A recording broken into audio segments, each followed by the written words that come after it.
Hi, welcome to Chronic Visibility, shooting live from East New York Farms.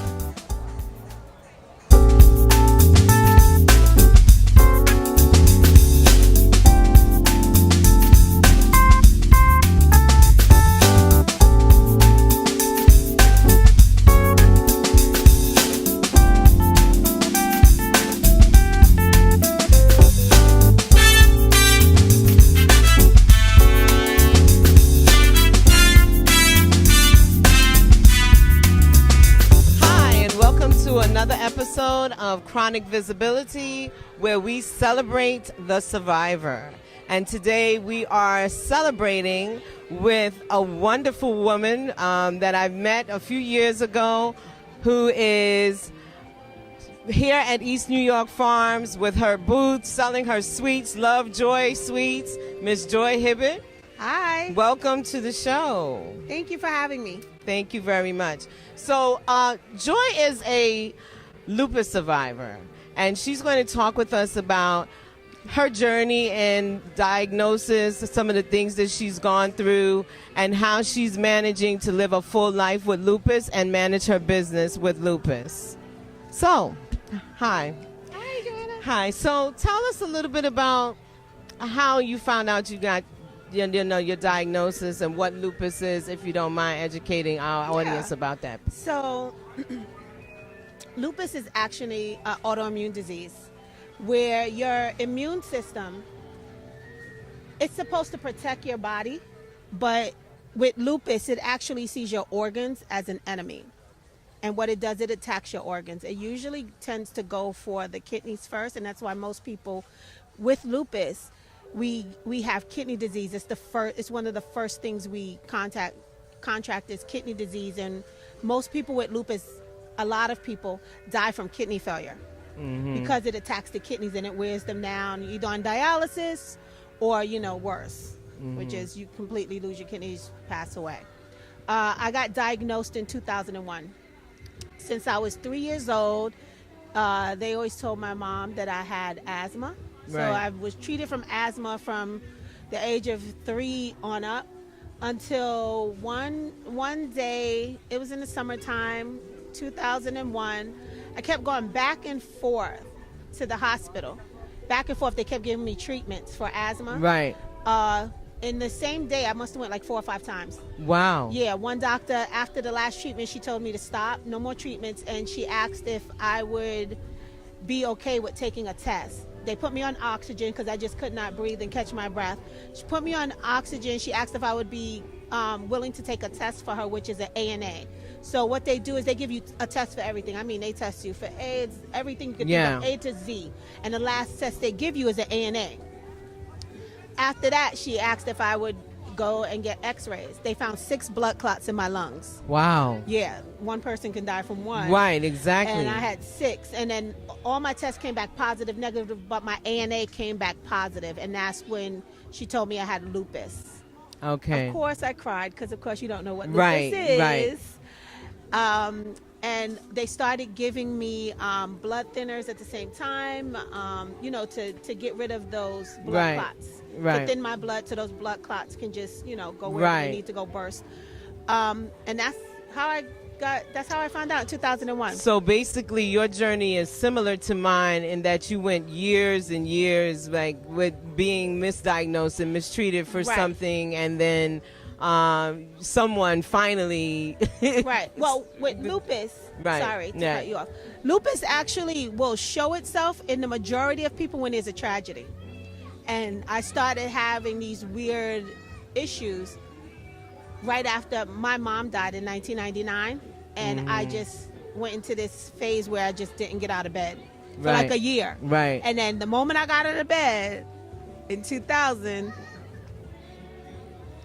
everything happened. It was like all these symptoms, all at once. Symptoms. Yeah, it came all at once, and that's what that's what I found out is that lupus usually shows itself in most people when a tragedy arises. A tragedy the body means just traumatic breaks event. down. Yeah, the body will break down, and that's when it'll reveal itself.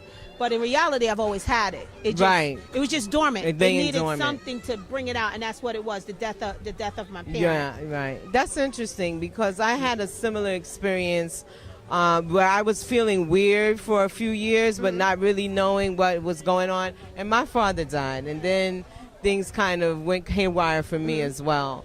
And my health went just downward from that point on. So then once you find out that you had it, and I understand where you cried too, because I kind of felt like I was going to die. I wasn't diagnosed with lupus, but I had a series. My ANA was positive.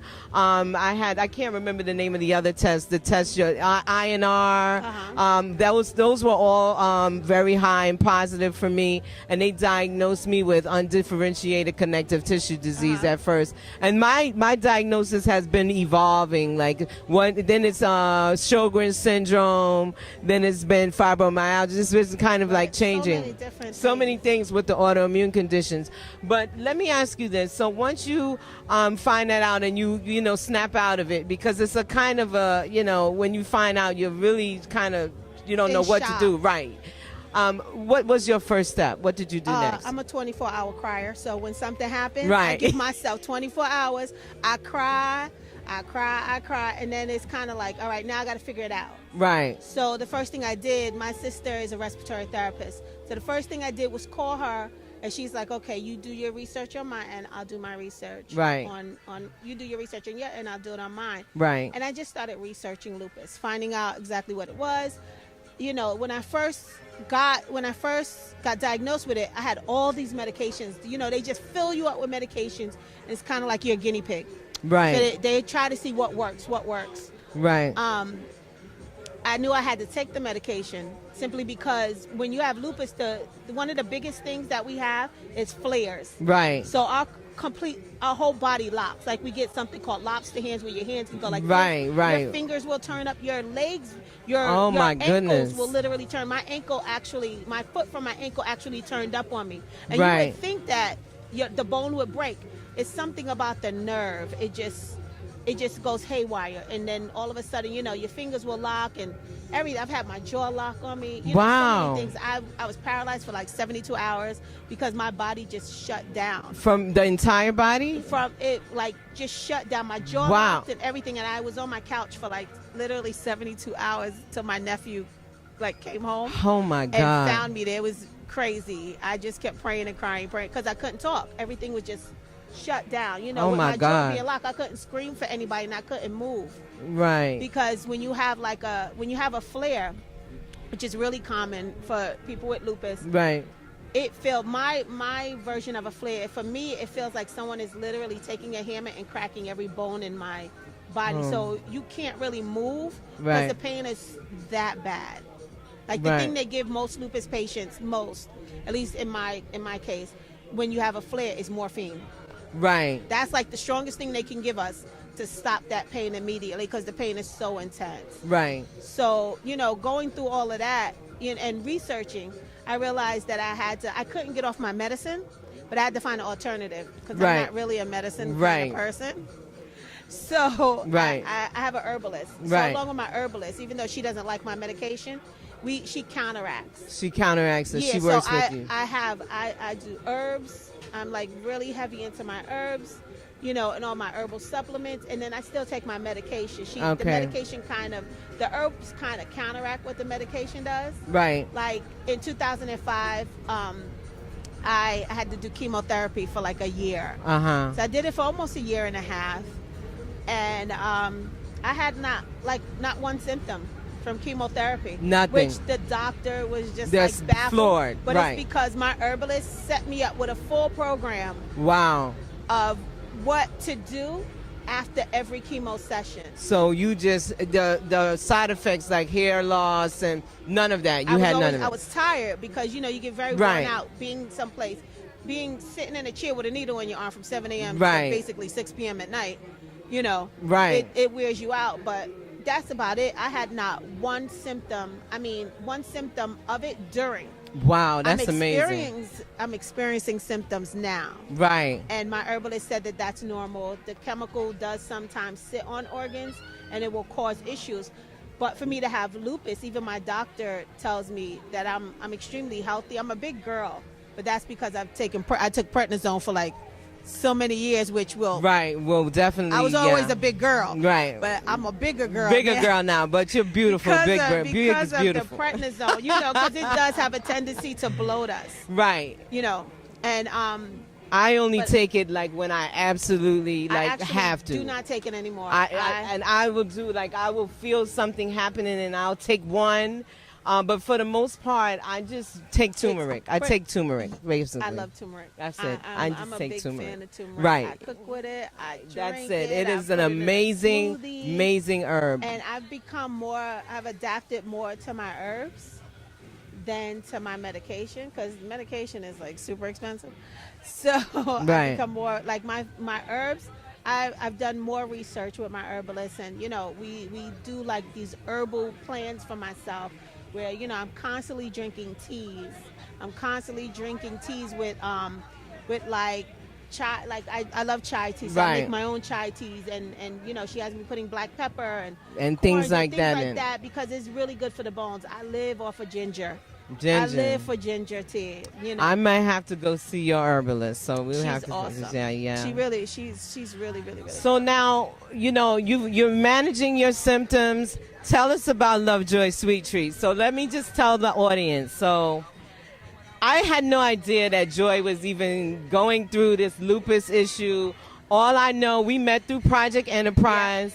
If you're not familiar with Project Enterprise is an organization that assists small business owners, helping them get, loans and things of that nature to get them off the ground. And this is where we initially met. So I tasted one of those vegan cupcakes way back when, and I was like, what, this is a vegan? This is no vegan cupcake. And so we kind of lost touch for a moment, and here she is at the East New York Farmers Market. Yes. If you have not tasted anything that LoveJoy makes, you need to get down here. You need to cop some of that ricotta pound cake. We are here to you November. need to have it, okay? I'm on the vegan tip these days, but, for those of those who know, and she makes some great vegan stuff, so, so tell us about then, first of all, you have this, were you afraid? Because I know for me personally, I'm afraid to check on new things sometimes because I don't know when or if I'm going to get sick. No, I've always been kind of jumping the pool first. I'm not a swimmer, but I am jumping that pool first. Right. Because it's kind of like, just do it, because you won't know what's going to come out of it. And if it doesn't work, I'm afraid, but I do it anyway. I'm like that. Right. I just do it anyway. I just go ahead and never know. So when you decided to start your business, then that didn't cross your mind. Oh, I'm dealing with lupus. That didn't even cross your mind. Actually, it was because of the lupus. Hallelujah. It was because after being diagnosed, I used to actually design clothing, and I'm a FIT alum. So after being diagnosed, my hands would always have issues because my body was getting kind of used to having lupus. It's kind of like when your body is not used to something, it reacts so differently. So every couple of days, I'd have these spasm in my hands or, just pain. Right. And couldn't always get out of bed. And so it was kind of like I couldn't sew as much as I wanted to. Right. So my business kind of went down. Then I started going to the gym. And ironically, I called my sister and I was like crying, like, I got to figure out how to pay my bills. And she's like, Mommy taught you more than one skill. Like, you have to use your skills. Like, bake a cake and feed it to them girls on a treadmill while you on the treadmill next to them. And that's actually how LoveJoy Sweet. Wow. That's honestly how it started. I started making carrot cake, which was my sister's recipe. And the same sister who told me just do it. And she's like, go sell it to those girls at the gym. You at the gym with them all day. Everybody exercises and they still eat cake afterwards. Right. Like, sell those girls that cake. Right. And that's how it started. And then all of a sudden, the market manager who used to be here, she found me actually at the gym one day. Wow. selling carrot cake Selling to the carrot girls cake while at we're the all gym. on the treadmill.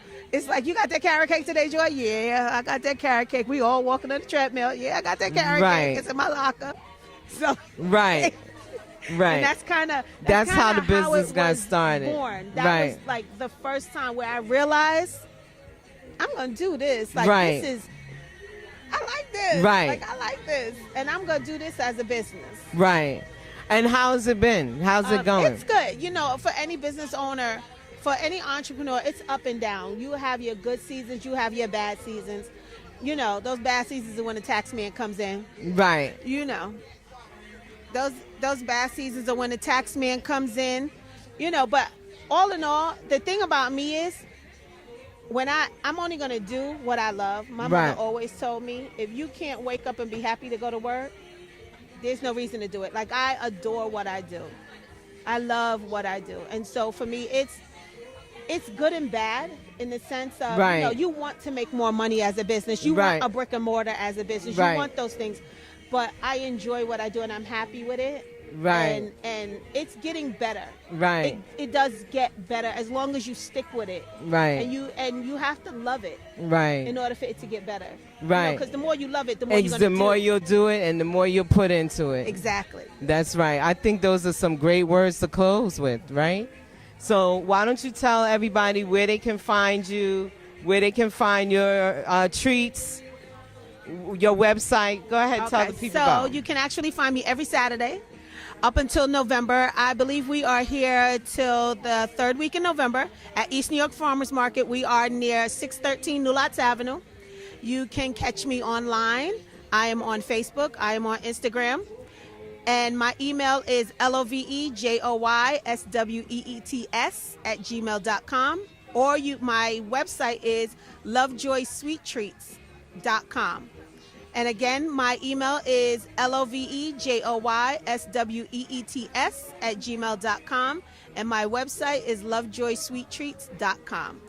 Thank you so much for agreeing to talk to me. Thank I you for appreciate having it me. I so like much. this. This I is love cool. talking about lupus because most people That's just right. don't know. And I think that the more people that are informed about lupus, the better it's going to be. And maybe we can help get some diagnosis more, sooner so people can start taking better Exactly. care of themselves. Thank you very much. I'm coming over there to get some something that you got over there. Thank you so much. Thank you and for thank you having for me. watching Crown Invisibility.